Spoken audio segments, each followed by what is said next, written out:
This is the Cholo News Report for Thursday 16 November 2017.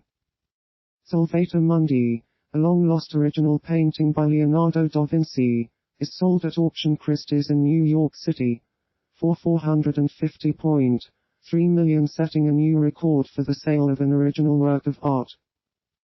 The sale generated a sustained 20 minutes of tense telephone bidding as the auctioneer Jussi Pilkkonen juggled rival suitors before a packed crowd of excited onlookers in the Solis room.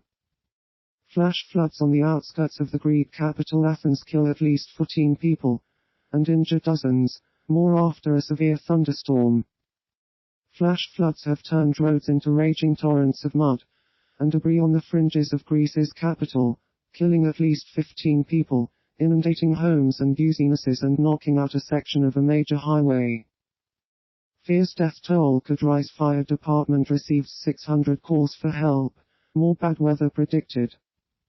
There were fears the death toll could rise further as rescue crews searched for potentially missing people in flooded homes and streets on the western outskirts of Athens.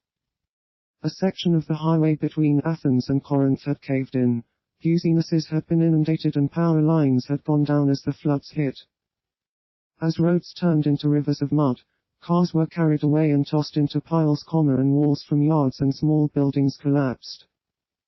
Authorities discover the murdered wife of spree killer Kevin Jansen Neal under the floorboards of their home, raising the death toll to 6 with 10 others wounded in 8 separate shootings. A rampaging gunman killed 5 people in Rancho Tehama, including his wife, whose body was found hidden beneath the floor of their home, authorities said Wednesday. At a morning news conference, Tehama County Assistant Sheriff Phil Johnston said that Kevin Jansen Neal, 44, likely began Tuesday's rampage after killing his wife with several gunshots and hiding her body beneath the floor of their home. Johnston said law enforcement officers found the woman's body during a search at the residence on Bobcat Lane late Tuesday. A high-ranking representative of the Zimbabwe National Army broadcasted a military statement, calling on the various sectors of society to keep calm and support the country's development. We are only targeting criminals around him, who are committing crimes that are causing social and economic suffering in the country in order to bring them to justice. To the civil servants, as you are aware, there is a plan by the same individuals to influence the current purging which is taking place in the political sphere. To our members of parliament, your legislative role is of paramount importance, of peace and stability in this country, and it is our desire that a dispensation is created that allows you to serve your respective political constituencies according to democratic tenets. Finance Minister Ignatius Chombo is among those people detained overnight in Zimbabwe.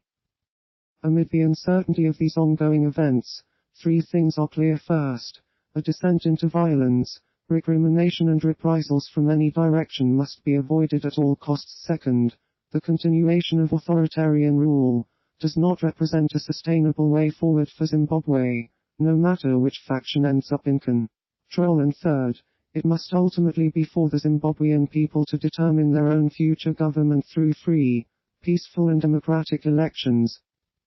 Zuma, in his capacity as chair of the Southern African Development Community, said he was sending special envoys to Zimbabwe to meet Mugabe and the Zimbabwean Defense Force, which has seized power in Harare.